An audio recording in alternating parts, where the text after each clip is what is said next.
Hi friends, welcome back to my channel ನಂದು P K Kannada vlogs. ಎಲ್ಲರೂ ಹೇಗಿದ್ದೀರಾ? ಎಲ್ಲರೂ ಚೆನ್ನಾಗಿದ್ದೀರಾ ಅಂತ ಭಾವಿಸ್ತೀನಿ. ಹಾಗೆ ನಾನು ಕೂಡ ಚೆನ್ನಾಗಿದ್ದೀನಿ ಅಂತ ಹೇಳ್ತಾ, ಇವತ್ತಿನ ಈ ಫಂಕ್ಷನ್ನು ಏನೋ ಶಾಸ್ತ್ರ ಮಾಡ್ತಾ ಇದ್ದಾರೆ ಅಂತ ಅನ್ಕೋತಾ ಇದ್ದೀರಾ. ಏನಪ್ಪ ಅಂತ ಅಂದರೆ, ತಂಗಿ ಮಗಳು ಬಂದು ಏಜ್ ಅಟೆಂಡಿಂಗ್ ಫಂಕ್ಷನ್, ದೊಡ್ಡವರಾಗಿರೋದು ಅಂತ ಹೇಳ್ತಾರೆ, ಕೆಲವೊಬ್ಬರು ಮೈನರ್ದಿರೋದು ಅಂತ ಹೇಳ್ತಾರೆ. ಹಾಗೆ ಏಜ್ ಅಟೆಂಡ್ ಆಗಿರೋ ಫಂಕ್ಷನ್ನು ಅಂದರೆ ಅವತ್ತಿನ ದಿವಸ ಬಂದು ಎಲ್ಲ ಮೊದಲನೇ ಶಾಸ್ತ್ರ ಎಲ್ಲ ಮಾಡ್ತಾರಲ್ಲ, ನಮ್ಮ ಕಡೆ ಹೀಗೇ.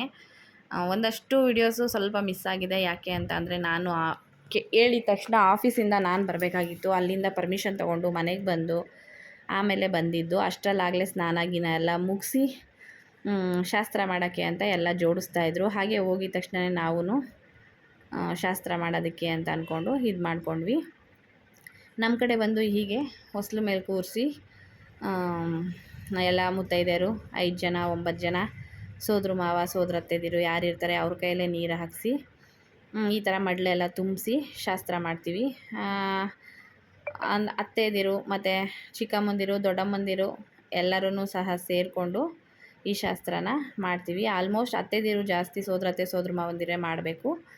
ಅದನ್ನು ಬಿಟ್ಟು ಬೇರೆ ಯಾರಿರ್ತಾರೆ ಅವರೂ ಕೂಡ ಮಾಡ್ಬೋದಲ್ಲ. ಹಾಗಾಗಿ ಈ ಶಾಸ್ತ್ರನ ಫಸ್ಟ್ನೇದಕ್ಕೆ ಬಂದು ಮಾಡ್ತಾ ಎಲ್ಲರೂ 9 ಜನ ಶಾಸ್ತ್ರ ಮಾಡಿ ಮಡ್ಲು ಕೂಡ ತುಂಬ್ತಾ ಇದ್ದೀವಿ. ನನ್ನ ಮಗಳು ಏನಪ್ಪ ಅಂತ ಅಂದರೆ, ಕೊನೆಗೆ ಹಣ್ಣುಗಳಿರೋದೆಲ್ಲ ಚೆನ್ನಾಗಿ ತಿನ್ನು ಅಂತ ಅಂದ್ಬಿಟ್ಟು ತಟ್ಟೆಲಿರೋ ಹಣ್ಣುಗಳೆಲ್ಲ ಸೇರಿಸಿ ಹಾಕ್ತಾಯಿದ್ಲು. ಆಮೇಲೆ ತಟ್ಟೆ ಖಾಲಿ ಮಾಡಬಾರ್ದು ಅಂತ ಅಂದಿದ್ದಕ್ಕೆ ಒಂದು ಹಣ್ಣನ್ನು ವಾಪಸ್ಸು ತಟ್ಟೆ ಒಳಗೆ ಹಾಕಿದ್ಲು. ಅದಾದಮೇಲೆ ಬಂದು ಕೆಂಪು ನೀರೆಲ್ಲ ತೆಗೆದು ದೃಷ್ಟಿ ತೆಗೆದು ಹಾಕಿ ಎಲ್ಲರೂ ಕೂಡ ಒಳಗೋದ್ವಿ. ಒಳಗೋದ್ಮೇಲೆ ಎಲ್ರಿಗೂ ಸಾಕಾದಂಗಾಗಿತ್ತು.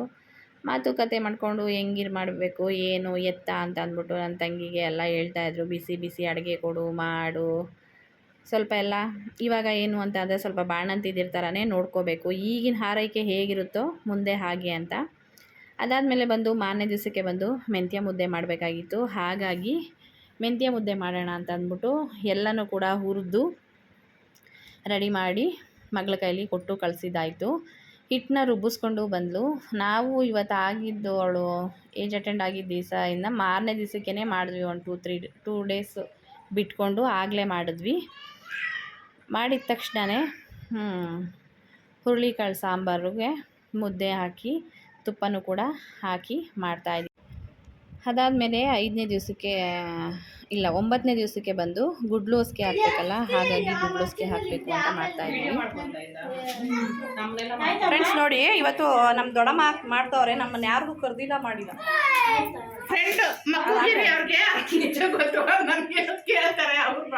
ಇಲ್ಲ ಇಲ್ಲ, ನೀವು ದೊಡ್ಡವರು ಅಂತ ಹಾಕಿದ್ಮೇಲೆ ನಮ್ಮನ್ನೆಲ್ಲ ಕರಿಬೇಕು ತಾನೇ.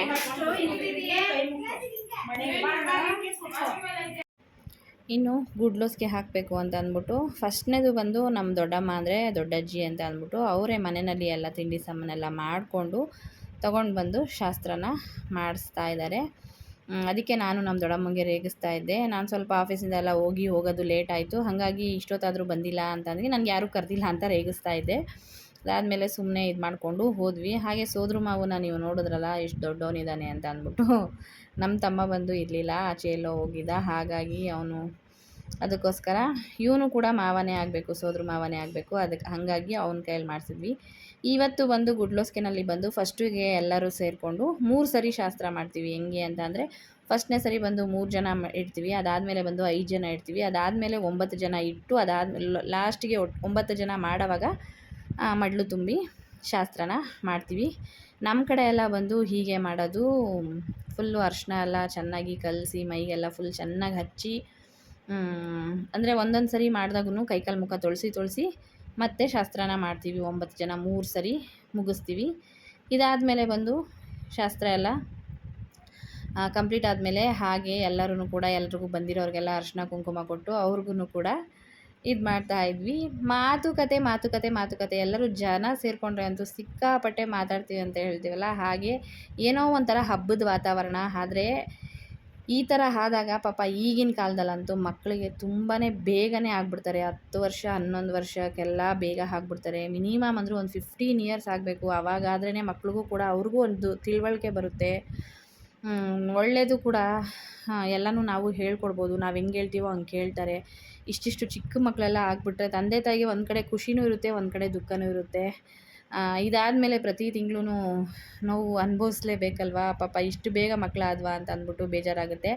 ಆದರೂ ಕೂಡ ಒಂದು ಕಡೆ ಬಂದು ಏನೋ ಒಂಥರ ಸಂಭ್ರಮ, ಖುಷಿ, ಎಲ್ಲರೂ ಒಟ್ಟಿಗೆ ಸೇರೋದು, ಡೈಲಿ ಹೋಗೋದು, ಹರಟೆ ಹೊಡಿಯೋದು, ಏನು ಬೇಕು ಮಾಡಿಕೊಡೋದು, ತಿಂಡಿಗಳಂತೆ ಹಾಗೆ ಪ್ರತಿಯೊಂದೂ ಮಾಡ್ತಾಯಿದ್ವಿ. ಇನ್ನು ಕೊನೆಗೆ ಲಾಸ್ಟು 9ನೇ ಸುತ್ತು, ಹಾಗಾಗಿ ಇವನ ಕೈಲಿ ಸೋದರ ಮಾವನ ಕೈಲಿ ಶಾಸ್ತ್ರ ಎಲ್ಲ ಮಾಡಿಸಿ ಮಡ್ಲು ತುಂಬಿಸೋದಕ್ಕೆ ಅಂತ ರೆಡಿ ಮಾಡ್ತಾಯಿದ್ದೀವಿ. ಹಾಗೆ ನಾವು ಬಂದು ಮೆಂತ್ಯ ಮುದ್ದೆ ಹಾಗೆ ಬಿಸಿ ನೀರು ಈ ಥರನೇ ಕುಟ್ಕೊಂಡು ಮಾಡ್ತೀವಿ. ಆಲ್ಮೋಸ್ಟು ಜಾಸ್ತಿ ಏನು ಆರಾಮಾಗಿದ್ದಕ್ಕೆ ಬಿಡಲ್ಲ. ಮಾಮೂಲಿ ಡೈಲಿ ಅಲಂಕಾರ ಎಲ್ಲ ಮಾಡಿದ್ರೂ ಕೂಡ ಕಿವಿಗೆ ಹತ್ತಿ ಸ್ಕಾರ್ಫು ಎಲ್ಲ ಕಟ್ಕೋಬೇಕು. ಈಗಿನ ಕಾಲದಲ್ಲಿ ಈ ಮಕ್ಕಳು ಸ್ಕಾರ್ಫ್ ಎಲ್ಲ ಕಟ್ಕೊಳ್ಳಲ್ಲ, ಕಿವಿಗೆ ಹತ್ತಿ ಇಟ್ಟು ಸಾಕ್ಸ್ ಹಾಕಿ ಇದು ಮಾಡ್ತೀವಿ. ಆದರೆ ಇವಾಗ ಬಂದು ತುಂಬಾ ಹುಷಾರಾಗಿ ನೋಡ್ಕೋಬೇಕು ಅಂತ ಹೇಳ್ತಾರಲ್ಲ, ಹಾಗೆ ಪಾಪ ಎಕ್ಸಾಮ್ ಇತ್ತು ಅವಳಿಗೆ. ಎಕ್ಸಾಮ್ ಇನ್ನೊಂದು 4 ಎಕ್ಸಾಮ್ ಇಲ್ಲ, ಎಕ್ಸಾಮ್ ಇನ್ನು 1-2 ದಿವಸ ಇತ್ತು ಸ್ಟಾರ್ಟ್ ಆಗೋದಕ್ಕೆ, ಅಷ್ಟರಲ್ಲೇ ಹೀಗಾಯಿತು. ಹಾಗಾಗಿ ಇದೆಲ್ಲ ಮುಗಿಸ್ಕೊಂಡು ನೆಕ್ಸ್ಟಿಗೆ ಎಕ್ಸಾಮ್ ಬರ್ಸೋದಕ್ಕೆ ಅಂತ ಅಂದ್ಬಿಟ್ಟು ಅವರ ಸ್ಕೂಲ್ನಲ್ಲೂ ಕೂಡ ಪಾಪ ಪರ್ಮಿಷನ್ ಕೊಟ್ಟು ಅವರ ಪ್ರಿನ್ಸಿಪಲ್ಲೇ ಮಾತಾಡಿದ್ರು. ಅದಾದಮೇಲೆ ಇದು ಬಂದು ಫಸ್ಟ್ ಡೇದು ಮತ್ತು ಎಲ್ಲ ಮೆಂತ್ಯ ಮುದ್ದೆ ಮಾಡಿದ್ದು ಇಷ್ಟೆಲ್ಲನೂ ಕೂಡ ನಾನು ನಿಮ್ಮ ಜೊತೆಗೆ ಶೇರ್ ಮಾಡ್ಕೊಂಡಿದ್ದೀನಿ. ಇದೆಲ್ಲ ಮುಗಿದಿದ್ದು ಆದಮೇಲೆ ನೆಕ್ಸ್ಟು ಬಂದು ನಾವು ದೊಡ್ಡ ಬಸ್ಗೆ ಹಾಕಬೇಕಲ್ವ, ಅದಕ್ಕೆ ತಿಂಡಿ ಸಾಮಾನೆಲ್ಲ ನಾವು ಮನೆಯಲ್ಲೇ ಮಾಡ್ಕೊಂಡ್ವಾ ಆಚೆಗಡೆ ತಂದ್ವಾ ಹೇಗೆ ಏನು ಅನ್ನೋದನ್ನು ಕೂಡ ನಿಮ್ಮ ಜೊತೆಗೆ ಶೇರ್ ಮಾಡ್ಕೋತೀನಿ. ಹಾಗೆ ಈ ವಿಡಿಯೋ ಯಾರಿಗೆಲ್ಲ ಇಷ್ಟ ಆಯಿತು ಪ್ಲೀಸ್ ಒಂದು ಲೈಕ್ ಮಾಡಿ, ಶೇರ್ ಮಾಡಿ, ಕಮೆಂಟ್ ಮಾಡಿ ಅಂತ ಕೇಳ್ತೀನಿ. ಹಾಗೆ ಇದ್ರದ್ದೇ ಕಂಟಿನ್ಯೂಷನ್ ವ್ಲಾಗು ಇನ್ನೊಂದು ನೆಕ್ಸ್ಟು ಹಾಕ್ತೀನಿ, ಅದನ್ನು ಕೂಡ ನೋಡಿ ಸಪೋರ್ಟ್ ಮಾಡಿ, ಈ ವಿಡಿಯೋಸ್ಗೂ ಕೂಡ ಸಪೋರ್ಟ್ ಮಾಡಿ ಅಂತ ಕೇಳ್ತಾ bye, take care, see you the next video.